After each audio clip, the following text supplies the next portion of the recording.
हाँ जी।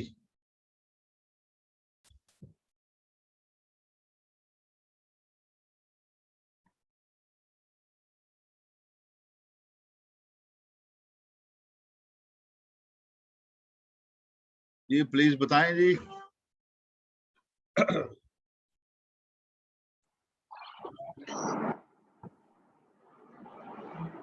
जी कोई देखा, किसी ने कोई प्रॉब्लम हो तो please let me know.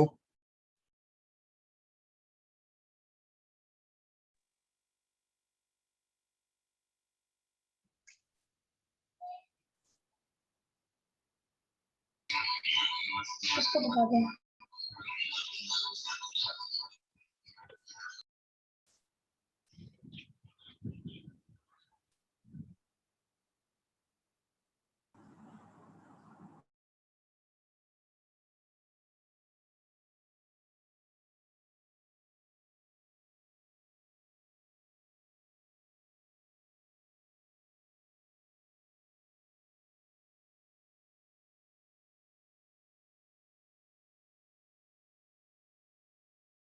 Ji please बताएं जी।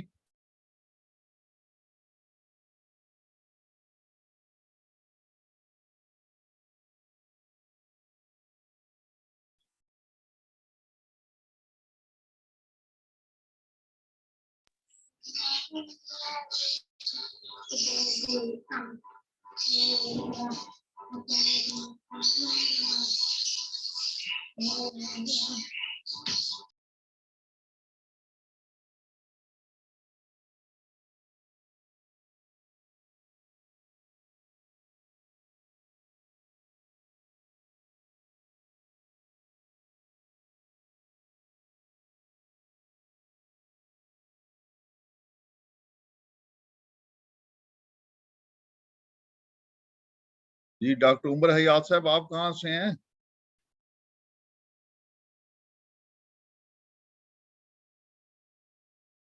डॉक्टर मोहम्मद उमर हयात साहब।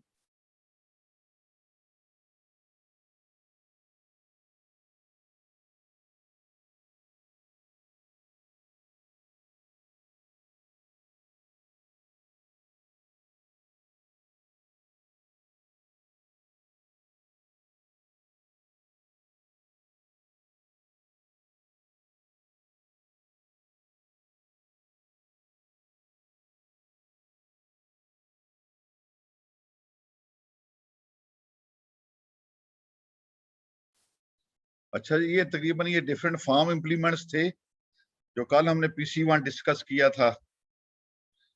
तो उसमें वो जो highly skilled mechanise service centre जो थे, जो गवर्नमेंट ऑफ पंजाब को तकरीबन 4 बिलियन रुपीज का प्रोजेक्ट था, तो उसकी ये डिफरेंट फार्म इम्प्लीमेंट्स थे। तो उनका कुछ इकोनॉमिक एनालिसिस हमसे डेटा उन्होंने शेयर किया था, तो वो उस वक्त हमने उनसे करके शेयर किया था government of Punjab agriculture department से। तो can you see that screen जी? ये आपको नजर आ रही है? Benefit cost ratio net present value for tractor, can you see? Yes sir. तो ये बेटा ये मुख्तलिफ है, इसमें वही तरीका जो पीछे आपसे ये पहले जो ट्रैक्टर का हमने किया था, ये उसकी कैपिटल कास्ट है, बी कॉलम है। उसके बाद जो एनुअल ऑपरेशन कास्ट है, प्रोडक्शन, इसमें ये टोटल कास्ट ले ली। फिर ये जो बेनिफिट्स हमें उसमें मिलेंगे, ये जी कॉलम में नेट बेनिफिट्स हमने एस्टिमेट कर लिए, ठीक है। फिर ये डिस्काउंट फैक्टर ले लिए, डिफरेंट पे, 2 पे, 4 पे, 6, 8 पे, ये डिस्काउंट फैक्टर है। उसके बाद फिर हमने ये क्या, 2 डिस्काउंट फैक्टर पे जो है प्रेजेंट वर्थ ऑफ कास्ट, और ये जो कॉलम एल है ये कैसे कैलकुलेट किया है? क्यों जी? जो कॉलम एल है ये कैसे कैलकुलेट किया, कोई बताएगा?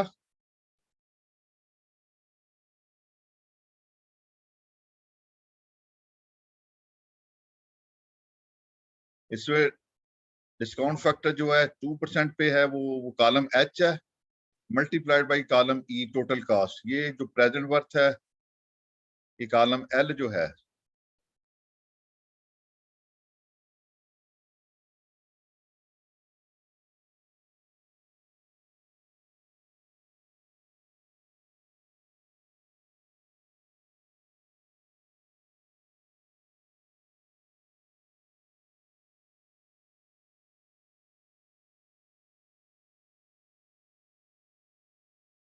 सहज हैं वो।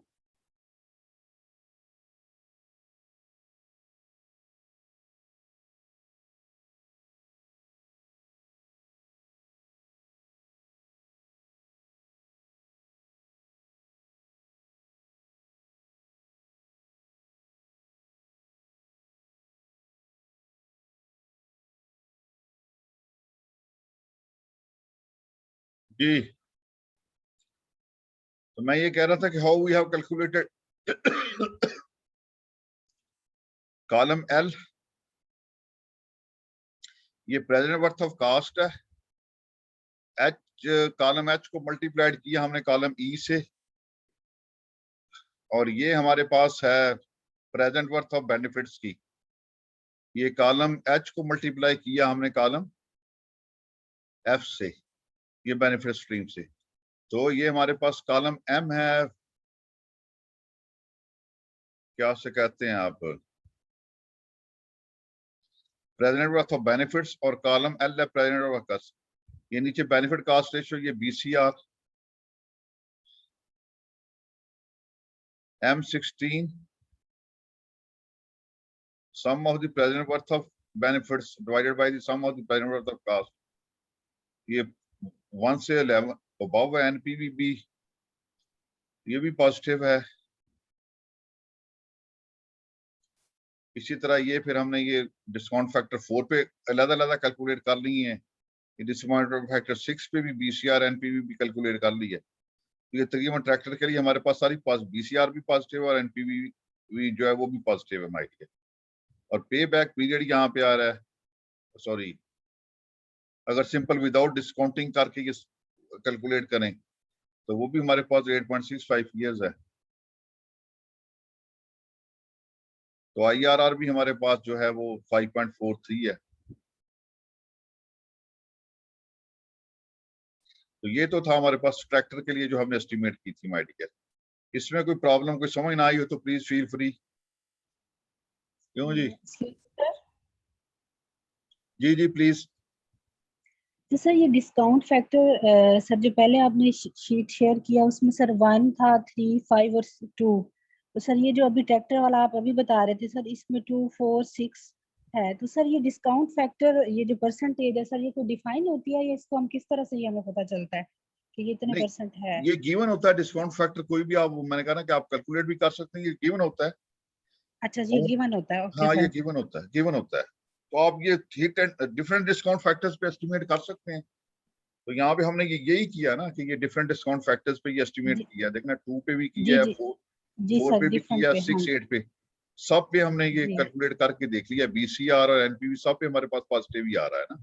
जी सर, पॉजिटिव आ रहा है और रेशियो भी उनकी एक जैसी ही है ऑलमोस्ट। जी जी। IRR तकरीबन इसमें जो है, क्योंकि ये जो हमारा 2, 4, 6, 8 है, अगर हम इसको थोड़ा सा हायर पे ले जाते तो जो उस जी वक्त सर। का जो इंटरेस्ट रेट था, अगर उससे थोड़ा सा हायर पे करते तो ये IRR भी हाई आ जाता हमारे पास। तो ओके बहरहाल ओके, ये ठीक। उसकी कैलकुलेशंस की हैं। ठीक है, उसके थैंक यू बाद ये सर। हमारे पास था ये कंबाइन हार्वेस्टर था, इसकी हमने कैलकुलेशंस की हैं इसी तरह सेम वही। इसमें ये आप देखें कि इसमें जो है नेट प्रेजेंट वर्थ जो है ना, NPV जो है ये नेगेटिव आ रही है, और BCR भी लेस देन 1 है। देख रहे हैं ना सारा, 2 पे भी, 4 पे भी, 6 पे भी, 8 पे भी, सब पे इसकी जो BCR है वो लेस देन 1 है, और जो NPV है वो भी नेगेटिव है। तो इसलिए ये that we will not recommend, ये इन्वेस्टमेंट फिजिबल नहीं है। इसी तरह ये शुगर केन बिलेट प्लांटर था, इसके लिए ये इकोनॉमिक एनालिसिस किया। तो इसमें हमारे पास ये सारे, आप इसको एक्सरसाइज कर सकते हैं। आप डिस्काउंट फैक्टर ये ना रखें, डू एक्सरसाइज। आप डिस्काउंट, मैं आपको कहता हूँ फॉर एग्जाम्पल, आप 10, 12, 14, 16 ये 4 डिस्काउंट फैक्टर लेके इस पे एक्सरसाइज करें घर जाके, तो इस पे कैलकुलेशंस करके देखें। Okay sir. ठीक है, बजाय ये 2, 4, 6, 8 पे, तो आप ले लें जी जी। 10 ले लें, 12 ले लें, 14, 16, या 12 से शुरू कर लें, 12, 14, ओके 16, 18, ये डिफरेंट ठीक डिस्काउंट है, फैक्टर्स ठीक। रख के उस पे ये कैलकुलेट करके देखें। Okay sure sir. तो ये भी पॉजिटिव है, सारी वैल्यू ये भी रिकमेंडेबल है। इसी तरह ये शुगर कैन हार्वेस्टर था, इसकी भी तकरीबन ये BCR भी पॉजिटिव है सारे डिस्काउंट रेट पे और NPV भी पॉजिटिव है, ठीक है। दैट इज आल्सो अपना क्या उसे कह सकते हैं, IRR भी 19% है, इट्स एक्सेप्टेबल। अब इसमें देख लें आपके ये कौन सा है जी implement, ground nut combine harvester, इसकी BCR भी लेस देन 1 है, NPV भी नेगेटिव है और IRR भी नेगेटिव है, तो इसलिए ये अगेन एक्सेप्टेबल नहीं है माय डियर, सारे क्राइटेरिया इसके अगेंस्ट जा रहे हैं। ये ग्राउंड नट प्लांटर है, इसमें क्या है, IRR 26% है,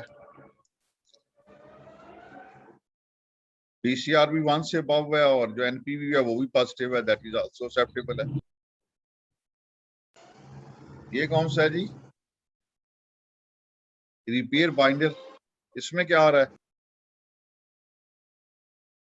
BCR भी सबका पॉजिटिव है और 1 से अबव है और NPV पॉजिटिव है और IRR 49% है, तो ये भी एक्सेप्टेबल है। इसमें कोई क्वेश्चन हो बताए ना।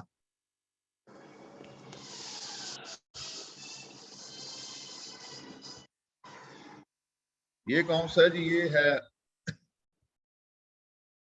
साइलेज या वो जिससे वो हे वगैरह बनाते हैं, साइलेज हे हार्वेस्टर है, उसकी कैलकुलेशंस की हैं।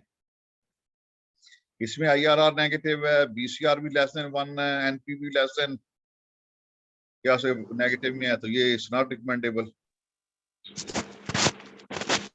ये कौन सा है जी, एक्सक्यूज मी सर, जी जी, अगर हमारे पास डिस्काउंट फैक्टर फॉर एग्जांपल इधर हमने 3 या 4 लिए हैं और अगर 50-50% हो, मीन के BCR 2 फैक्टर्स के पॉजिटिव और 2 के नेगेटिव हो, लेस देन 1 हो और 2 के ग्रेटर देन 1 हो, तो उसमें क्या चांसेस होते हैं? हम रिकमेंड करेंगे या नहीं करेंगे फिर? नहीं उसमें फिर देखना ना, जिस जिस डिस्काउंट फैक्टर पे वो पॉजिटिव है तो उस डिस्काउंट फैक्टर पे आप रिकमेंड कर दें, ग्रेटर देन 1 है, ठीक है, ठीक हो गया ना। थैंक यू जिस सर। जिस डिस्काउंट फैक्टर जी पे वो ग्रेटर देन 1 है वो रिकमेंड करते हैं। ठीक। ये साइलेज बेलर है, इसमें क्या है, इसमें IRR भी 26% है, BCR भी सब पे ग्रेटर देन 1 है और NPV पॉजिटिव है, तो ये तकरीबन 10-12 के करीब इंस्ट्रूमेंट थे फार्म मशीनरी के। आई डोंट नो इसमें और भी कोई है कि नहीं है, हाँ ये और भी हैं। ये हे बेलर है आपको बताया जी, ये पॉजिटिव था, इसमें भी देख लेंगे सारा पॉजिटिव है, IRR 32 है। ये क्या जी, भूसा बेलर, ये भी कोई इम्प्लीमेंट है, अगर कोई एग्रीकल्चर इंजीनियर बैठा तो कैन बेयर मी आउट, हमारे कोई है एग्रीकल्चर इंजीनियर इसमें, क्यों जी,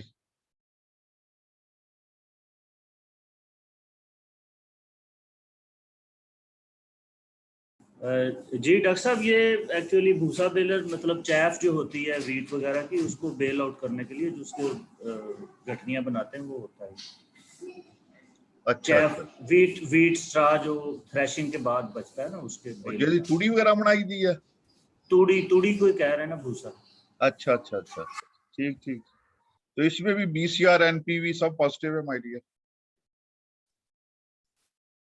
इसी तरह ये कौन सा है जी, ये मेज कॉब हार्वेस्टर, हमारे यहाँ आप बताएंगे ये मेज अब कैसे हार्वेस्ट करते हैं, इसी से करते हैं, मैकेनिकल करते हैं या मैनुअल करते हैं? अभी तो सर मैनुअल हो रही है, लेकिन इसमें मैकेनिकल जो एडवांस वर्ड है वहाँ पे हो रही है, यहाँ पे तो हमारे मैनुअल है, हमारे ये अभी नहीं होता इस्तेमाल, लेकिन अच्छा, होना चाहिए, अब बड़े एरिया के ऊपर लगती है। सही सही सही, लेकिन इसकी कैपिटल कॉस्ट ये देखें ना कितनी है इसकी, ये जो है तकरीबन 12 लाख जा पड़ती है, 11,90,000 थी उस वक्त की प्राइसेस थी, ये काफी साल पहले का किया हुआ है। इसमें भी आपका ये BCR 8 पे लेस देन 1 है, बाकी तीनों पे 6 पे 1 है, बाकी पे ग्रेटर देन 1 है, और 8 पे जो है आपका नेट प्रेजेंट वर्थ वो नेगेटिव में, बाकी में पॉजिटिव है। ये क्या है जी, MB प्लो, ये भी कोई प्लो की शक्ल है my dear. Mould board plough sir, mould board plough. हाँ मोल्ड बोर्ड, बिल्कुल बिल्कुल याद आ गया, ये पढ़ा था हमें, एग्रोनॉमी वालों ने पढ़ाया था जी। हमारी असल के अंदर ना, मैं यही कहता हूँ कि हमारी जो है ना वो एग्रीकल्चर, अब वो हमारे वो हार्टिकल्चर के एक प्रोफेसर साहब होते थे, वो मुझे भूल, वो गिल साहब उन्हें कहते थे, कभी कभी हमारे इकोनॉमिक्स में आते थे। अशफाक गिल साहब, मेरे ख्याल अशफाक गिल साहब तो बड़े अच्छे बुजुर्ग थे। तो वो कहते थे, बेटा, हमने उनसे एक दफा कहा कि सर के हमें नसीहत करें, कहते पुत्र ਜਦੋਂ ਦੀ ਤੁਸੀਂ एग्रीकल्चर चुक के ठंडियां लेबार्टरियां च ले आए हो ना, तो उदों दी एग्रीकल्चर बर्बाद हो गई है। एक्चुअली बिल्कुल ठीक कहा उन्होंने। सही कह रहे हैं आप। एग्रीकल्चर फील्ड की अब हमारे अंदाजा करें ना कि हम BSc एग्रीकल्चर करने के बाद भी जो बच्चा होता है उसको ये नहीं पता होता कि एग्रीकल्चर अगर मैं फार्म पे मैनेजर लगता हूँ या मैंने अपनी खुद कुछ करनी है तो कैसे करनी है। तो हमारे यहाँ जो है ना वो इंटर्नशिप का मैकेनिज्म, मैं तो कहता हूँ कि ये एक सेमेस्टर नहीं, ये पूरा 1 साल होना चाहिए। और हर कोर्स जो है ना वो हमें याद है, जब हम पढ़ा करते थे उस वक्त वो एग्रोनॉमी फील्ड पे बशीर गिल साहब होते थे, वो ऑस्ट्रेलिया चले गए, बाद में वो हमें फील्ड में, एग्रोनॉमी फील्ड में सुबह सुबह बुलाया करते थे। उन्होंने वो सारा सीड की आइडेंटिफिकेशन करानी, हल चलवाने। उसके बाद एक होते थे टीचर इसमें फॉरेस्ट्री में, अकरम साहब, वो भी बाद में इंग्लैंड चले गए। इकबाल हाल की बैक साइड पे उन्होंने हर स्टूडेंट्स के ग्रुप बना के ना उन्होंने छोटे छोटे प्लाट दे दिए थे, उससे कुछ सब्जी लाओ, कुछ करो। तो इस तरह की ये होती थी चीजें ना, लेकिन ऐसा ऐसा हमने ये सारी चीजें खत्म कर दी हैं माय डियर। तो वो बच्चा BSc करके जा रहा है, उसे पता नहीं है। तो ये लैक है my dear on the part of, हमारे पे ही है सारा चीजें आती, फील्ड में हमें सुनना पड़ता है। जब कहीं पे जाते हैं वो कहते हैं जी आपके ग्रेजुएट हैं, इन्हें पता ही नहीं कि क्या क्या फार्मिंग है, क्या क्या आप तालीम दे रहे हैं। इसलिए कोशिश करें बच्चों को प्रैक्टिकल ओरिएंटेड फील्ड वर्क की तरफ लेके जाएं my dear. Excuse me sir. जी जी। अच्छा, इसमें सर मैं थोड़ा ऐड करना चाह रहा हूँ कि चीजें तो अभी भी वही सारी हैं, लेकिन इशू ये आ रहा है कि अब ना तो टीचर पढ़ाना चाह रहा है और ना स्टूडेंट पढ़ना चाह रहे हैं। बिल्कुल। जब ये जब ये आ गया ना, फर्क आ गया, तो जाहिर है जब एक स्टूडेंट है वो जाते जाते, आप अब क्लास ले रहे हैं, हम दे रहे हैं ट्रेनिंग, तो नोबडी आस्क क्वेश्चंस। तो जाहिर है जब आपको, आप एक दफा कहते हैं पूछें, नहीं पूछेंगे 2 दफा, तो आप कहेंगे यार ये तो बस ऐसे ही है, टाइम ही पास कर रहे हैं। ठीक है, तो यही हालात अब हो गए हैं कि नोबडी आस्क क्वेश्चन। जब हालांकि अब हमारे फॉरेस्ट्री में वहां पे सारी चीजें हैं, अभी भी ग्रुप बनते हैं, बच्चों को असाइनमेंट प्रैक्टिकल देते हैं, लेकिन जाहिर है वो इंटरेस्ट, लैक ऑफ इंटरेस्ट है। जब लैक ऑफ इंटरेस्ट होता है तो जाहिर है ना वो टीचर तैयारी करके उस लेवल की जाता है, ना वो स्टूडेंट पूछते हैं। तो ये अल्लाह ही है, अगर इसमें कोई हम थोड़ा सा बेहतर हो जाए तो। जी बिल्कुल बिल्कुल डॉक्टर साहब, आप ठीक कह रहे हैं, बिल्कुल बिल्कुल। अब तो हम डिटोरिएशन की एंड पे पहुंचे हुए हैं my dear, nobody is ready to पहुंचे हार्ड हुए हैं, वर्क। बिल्कुल। किसी को असाइनमेंट यस, देते हैं, मैं अब इकोनॉमिक्स में हूँ माय डियर, तो मुझे याद है कि कोई असाइनमेंट किसी से शेयर करें किसी को, तो वो आगे से ज्यादा खराब करके ला के दे देते हैं, आपको ज्यादा वक्त करना पड़ता है ना। तो बिल्कुल। इंटरेस्ट नहीं है, अब जैसे सिंसियरिटी नहीं है, इंटरेस्ट रिस्पॉन्सिबिलिटी नहीं है, इशू ये है। अब इंटरेस्ट जैसे नहीं है। आप दे रहे हैं ना, अब देखें, अब हम वो लोग जो एग्रोनॉमी में हैं, जो फॉरेस्ट्री से हैं, ये हमारे इतना रेलेवेंट नहीं है, और ये पॉसिबिलिटी भी इतनी नहीं होती है कि आप जो अभी कह रहे हो 100% कंज्यूम कर लें। जाहिर है हमें it will take a time. या जी जी बिल्कुल। जैसे मैं अभी आप दिख रहा था कि आपने टेबल बनाए हुए हैं, तो अगर आप काइंडली इसमें जो कैलकुलेशन है, मतलब जो आप कैलकुलेशन कर रहे हैं बेनिफिट कॉस्ट रेशियो की या IR की, अगर इसमें आप एक जो है फिगर लेके उसको कैलकुलेशन फार्मूला जरिए बता देंगे, जरा बेशक वो लिखा ही हो, तो फिर ये हमारे लिए ज्यादा इजी हो जाएगा कि एज कम्पेयर, जब आप कहते हैं टेबल L में NOP है, या ये वो लोग जो एग्री इकोनॉमिक्स के हैं या इकोनॉमिक्स से रिलेटेड हैं उनके लिए तो इजी है, लेकिन हमारे लिए ज्यादा मुश्किल हो जाता है। तो फिर जाहिर है कि हम सवाल भी नहीं पूछते, तो ये इशू है। सही सही सही। ये मैंने इसलिए थोड़ी सी एक्सरसाइज की थी खुद ही, मैंने कहा चले कोई एक्सरसाइज इस पे करके। नहीं, आपने sir you did a wonderful job, आप कर रहे हैं माशाल्लाह, लेकिन ये अब हम आपको वो रिस्पॉन्ड नहीं कर रहे जो करना चाहिए। जी जी जी जी। अब इसमें ये कीजिएगा ना, आज ये जो टेबल शेयर किए, थोड़ा सा टाइम, घंटा 2 घंटे निकाल के जरा जाके एक्सरसाइज करें ना, तो थोड़ी सी एक्सरसाइज करेंगे ये मुख्तलिफ डिस्काउंट फैक्टर डाल के, बेशक इन्हीं से कर लें दोबारा, तो आपको चीजें फर्दर क्लियर हो जाएंगी। मुझे फिर कोई प्रॉब्लम हो तो लेट मी नो टुमारो, इंशाल्लाह आई एम हियर। कल भी मेरा है आपके साथ सेशन एक। Thank you sir, thank you. मैं ये आपके साथ ये भी शेयर कर लेता हूँ, ये वाली जो टेबल्स हैं, तो इसमें भी थोड़ा सा, चूंकि ये सारे इम्प्लीमेंट से रिलेटेड हैं, तो इनको थोड़ा सा देखें जाके। मैं रात देख रहा ठीक था है, थैंक यू। एक्सेल जो है ये तो बहुत फ्रेंडली है, इसमें बहुत काम हो सकता है ना। तो इंशाल्लाह अगली ट्रेनिंग में कोशिश करूंगा कि Excel, how to use Excel for analysis ना, सिंपल कैलकुलेशंस के लिए, तो 2-2.5 घंटे का एक सेक्शन बनाऊंगा इंशाल्लाह एक्सेल को यूज करना।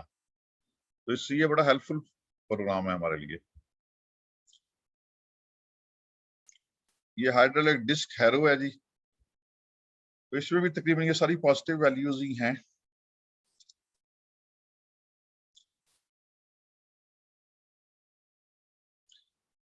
मैं ये थोड़ा सा आपको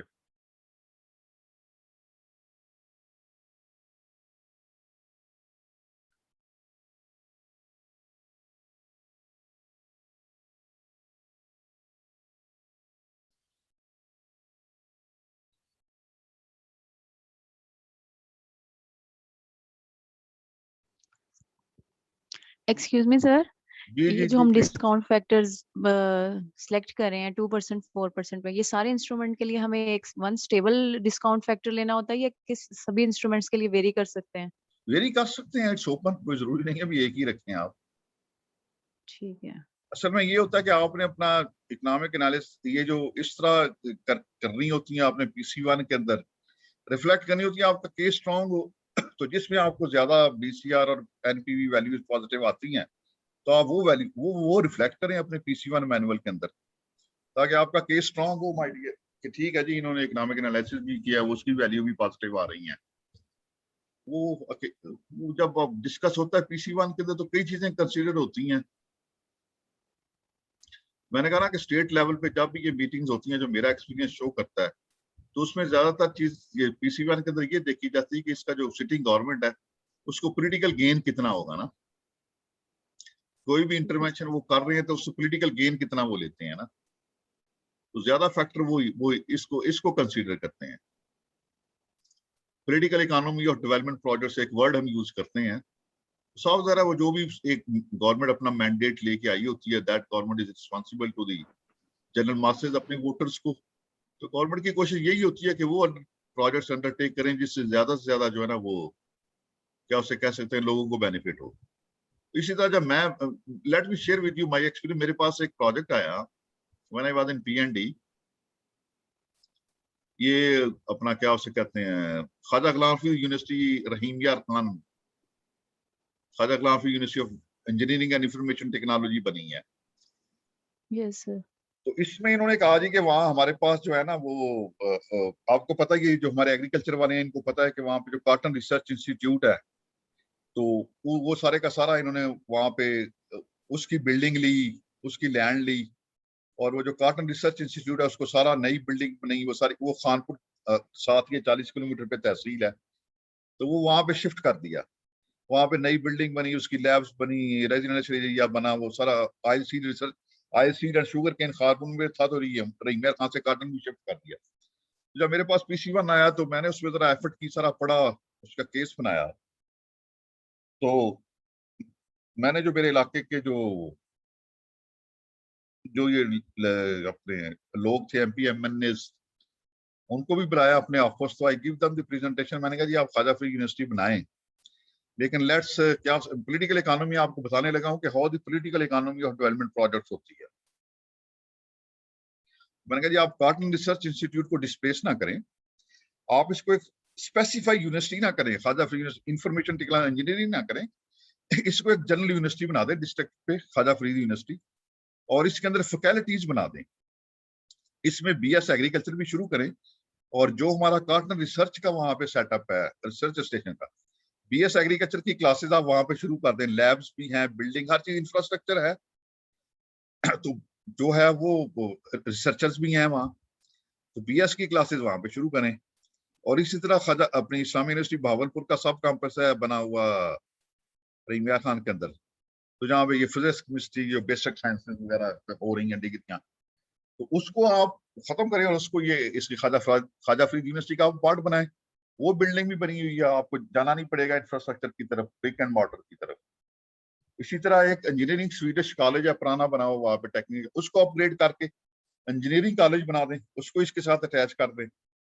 मेडिकल कॉलेज ऑलरेडी शेख शायद बना हुआ है, वो कर दें। और इसी तरह Khwaja Farid post graduate college है, उसका एक पोस्ट ग्रेजुएट ब्लॉक है जिसमें एमए वगैरह की क्लासेस होती हैं।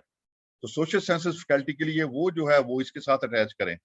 तो ऑलरेडी जो हमारे पास, जो कि I was from that area, already हमारे पास सारे का सारा इंफ्रास्ट्रक्चर अवेलेबल है। तो सिर्फ we just need to do arrangements, management करनी है। कई लोगों को तो ये बात समझ आ गई, लेकिन कई लोगों को बात समझ नहीं, साफ ज़रा उनके अपने इंटरेस्ट थे। आई डोंट वांट टू से माय डियर कि वो जो पॉलिटिकल इकोनॉमी ऑफ प्रोजेक्ट्स की होती है, तो हुआ वही एंड के अंदर, वो डिस्प्लेस किया गया माय डियर वहां से लोगों को। चूंकि सिविल वर्क के अंदर हमेशा, मैं अब खुल के बात करता हूँ, डेवलपमेंट प्रोजेक्ट्स के अंदर जो सबसे ज्यादा माल बनाया जाता है वो सिविल वर्क के अंदर बनाया जाता है। आपने बिल्डिंग तोड़ कर नहीं देखने की लोहा क्या लगा है, पत्थर डाला है या 2 नंबर 4 नंबर ईंट डाल दी है, सीमेंट रेत की क्या कंट्रीब्यूशन थी। तो सिविल वर्क के अंदर बेटा हमेशा माल पानी ज्यादा बनता है। तो आई फेल्ड। मेरा कहने का मकसद ये कि जितने भी डेवलपमेंट प्रोजेक्ट्स होते हैं ना हमारे किसी भी लेवल पे, जो इनोवेटिव थिंकिंग है ना, वो इनोवेटिव थिंकिंग प्रिवेल नहीं कर रही। Government of Punjab agriculture department, मुझे याद है, ये 35-40 करोड़ का प्रोजेक्ट लेके आया जी, हमने पल्सेस प्रमोट करनी है।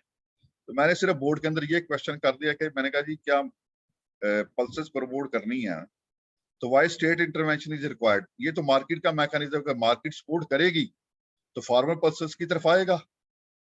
आपने वीट को सपोर्ट प्राइस दिया तो पल्सेस की तरफ आप जो मर्जी कर लें, फार्मर नहीं आएगा। अब देख लें क्या हो रहा है ये नारोवाल की तरफ, सियालकोट की तरफ। अब ये वीट के हार्वेस्ट के बाद 4-6 हफ्ते की वो एक छोटी कोई पल्सेस की कोई क्रॉप है, मसूर है, पता नहीं क्या उसे कहते हैं, वो लगाते हैं, उसके बाद वो राइस पे चले जाते हैं। तो मार्केट मैकेनिज्म सपोर्ट कर रहा है। जी प्लीज शाह साहब।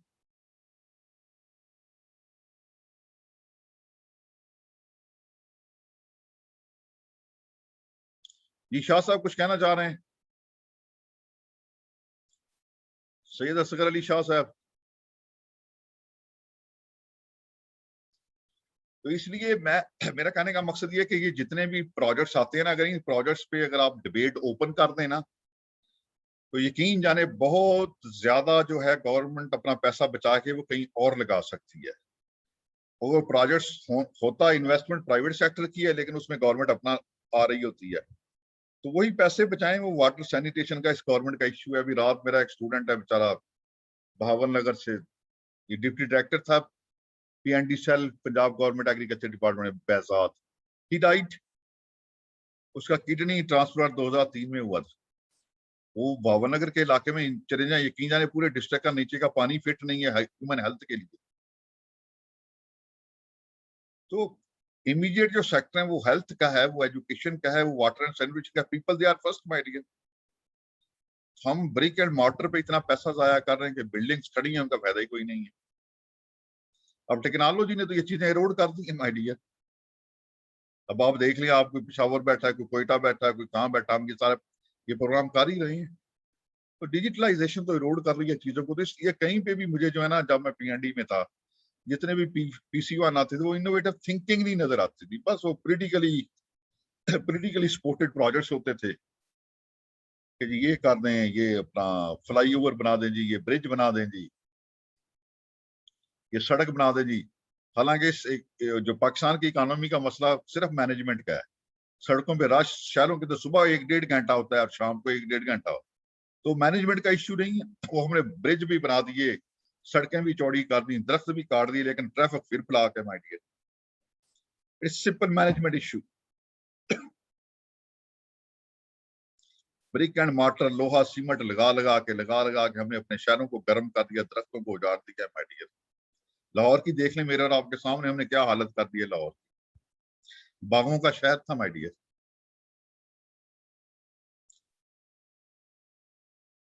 जी प्लीज, एनी क्वेश्चन?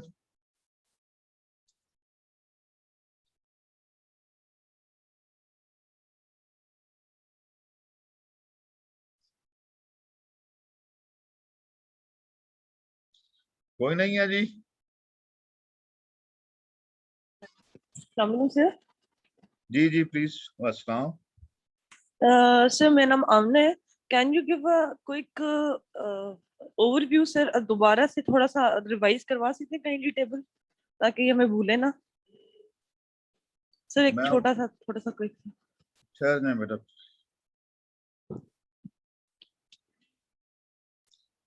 ये थे हमारे बेसिक टेबल जो मैंने आगे आपसे शेयर किया है।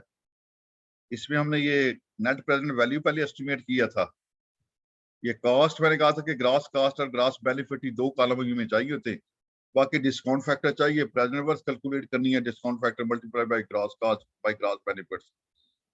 तो ये हमारे पास एनपीवी ये फार्मूले लगे हुए हैं। थोड़ा सा मैंने कहा ना कि आप अगर जाके थोड़ा सा आप यकीनी थोड़ी सी एक्सरसाइज करेंगी तो आपको ये क्लियर हो जाएगा। एनपीवी का क्या था कि दैट शुड बी पॉजिटिव। तो ये हमारे पास ये 9.56 इसकी वैल्यू है, ये पॉजिटिव है, इस रिकमेंडेबल। पेबैक पीरियड 3.2 इयर्स है। इसी तरह ये इनके नेट प्रेजेंट वर्थ का मैंने बताया था कि what is the present worth of the future income that you are going to generate from the income investment से। अगर प्रेजेंट वर्थ उसकी पॉजिटिव है तो हम रिकमेंड कर देंगे प्रोजेक्ट को। आईआरआर क्या है? सिंपल इन बिजनेस टर्मिनोलॉजी के how much return you are getting from the project. तो इसका रूल ऑफ थंब मैंने बताया था कि आईआरआर अगर इज ग्रेटर देन द जो आपका पॉलिसी रेट है, जो इंटरेस्ट रेट है जिससे बैंक्स जो हैं वो लैंडिंग कर रही होती हैं, आजकल 7% है। तो कम से कम 7% या उससे ज्यादा अगर आईआर होगा तो then you can recommend the project my dear. तो इसमें ये इंटरपोलेशन मेथड है, ये ज्यादा चलता है। इसमें ये हमने आईआरआर कैलकुलेट किया, हमारे पास 18% आया जिससे रिकमेंडेबल माय डियर। इसी तरह ये बेनिफिट कॉस्ट रेशियो थी कि हमने benefit stream present worth of benefit stream estimate कर लेते हैं, present worth of cost stream है। तो ये हमारे पास तकरीबन ये 1.48 थी। तो इसका भी रूल ऑफ थंब यही है कि अगर आप 1 रुपया खर्च करते हैं तो 1 रुपये से ज्यादा रिटर्न होगा तो फिर ही आप एक्सेप्ट करेंगे ना। तो इसमें हमें 1.48 है, यानी कि वो 1 रुपया कॉस्ट भी पूरी हो रही है और 48 पैसा प्रॉफिट भी आ रहा है। तो ये रिकमेंडेबल है माय डियर प्रोजेक्ट। इसी तरह ये एक टेबल था, इसमें भी 1.67 है। ये नेट बेनिफिट इन्वेस्टमेंट रेशियो है, ये present worth of positive stream divided by the present worth of the negative stream. तो इसमें भी अगर ग्रेटर देन 1 है तो प्रोजेक्ट इज रिकमेंडेबल, अगर लेस देन 1 है तो इट्स नॉट रिकमेंडेबल। तो ये 4 मेजर इंस्ट्रूमेंट्स हैं जी जो यूज होते हैं। तो ये मैंने आपके साथ शेयर किया। अब आप इनको फार्मूले लगे हुए हैं, आप इसको दोबारा एस्टिमेट कर लें, कोई अपने जो डिस्काउंट फैक्टर है चेंज करके देख लें, 12 की बजाय 14 पे कर लें, 16 पे कर लें, 18 पे करके देख लें, 20 पे करके देख लें, क्या रिजल्ट आते हैं आपके। ठीक है जी। Thank you so much sir, जज़ाकल्लाह. Thank you so much. मैं आपके साथ ये जो फार्म इम्प्लीमेंट्स के टेबल्स हैं जो एस्टिमेट किए हैं ये भी शेयर कर देता हूँ, तो इनको भी देख लें। फिर भी कोई प्रॉब्लम है टुमारो आई एम, कल भी हमारा सेंसिटिविटी एनालिसिस कल करेंगे इंशाल्लाह हम, तो रिस्क एनालिसिस। तो प्रोजेक्ट्स के अंदर रिस्क भी इन्वॉल्व होता है माय डियर। को कॉस्ट ओवररन हो जाती है, कोई वेदर है, एग्रीकल्चर, कोई जो आपका क्या इंटरेस्ट रेट चेंज हो जाता है, जो लैंडिंग रेट है वो चेंज हो जाता है माय डियर, तो उससे आपकी कॉस्टिंग बढ़ जाती है। कोई नेचुरल डिजास्टर्स आ जाते हैं, कोई यील्ड रिस्क है, कोई प्राइसेस फॉल कर जाती हैं एग्रीकल्चर प्रोडक्ट की। तो ये डिफरेंट टाइप ऑफ रिस्क है माय डियर। तो उसके लिए सेंसिटिविटी एनालिसिस होता है। तो टुमारो इंशाल्लाह we will do the sensitivity analysis. तो आज के लिए फिर ये हमारा इतना है जी। तो फिर अगर किसी का और कोई क्वेश्चन नहीं है तो then we will take permission. जी सर। हाँ जी जी प्लीज। सर मैं ये कहना चाह रही थी सर, कल के लिए कोई इस तरह की अगर एक्सेल की शीट्स हैं वो सर अगर आप थोड़ा हमें पहले शेयर कर देंगे तो हम उनको एक दफा गो थ्रू हो जाएंगे। अच्छा मैंने वो भी जी। करना है एनालिसिस। जैसे ही वो एक्सेल शीट पे मुकम्मल हो जाएगा रात को मैं किसी टाइम आपसे शेयर कर लूंगा, ठीक है? ओके ओके ओके, मैंने अभी थैंक यू खुद सो नहीं किया मच। तो मैं आज करूंगा इंशाल्लाह बैठ के, अभी आफ्टरनून में, तो फिर आपसे शेयर कर दूंगा। Okay thank you sir. तो कल का सेशन हम थोड़ा सा लेट कर लें, कोई 11 बजे रख लें? जी सर कर लें, इट्स ओके सर। बाकी पार्टिसिपेंट्स जी कल संडे है, तो कल संडे है इसलिए मैं कहता हूँ थोड़ा सा बंदा सुबह देर से उठता है, तो अगर 11 बजे कर लें। हाँ जी सर बिल्कुल सही है, बिल्कुल सही है सर। जी सर, ठीक है सर, 11 बजे कर लो। कल 11 बजे कर लेते हैं इंशाल्लाह ना, तो बस टाइम होगा। Thank you sir, thank you चले सर जी, for your all the best जी, all the best. Thank you, sir. Thank you, sir. Thank you, sir. Thank you. Thank May you. Allah Thank you so bless much, you sir. ji Jazakallah. for Allah Hafiz. participation. Jazakallah, sir. Allah. Thank you, sir. Thank you. Okay. Allah Hafiz. Allah Hafiz. Sir, Allah Hafiz.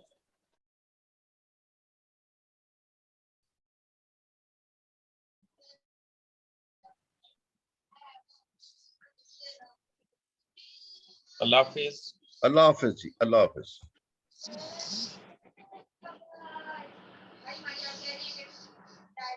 Okay, thank you, sir. Allah Hafiz. Allah Hafiz man. Allah Hafiz, sir. Allah Hafiz ji. Allah Hafiz.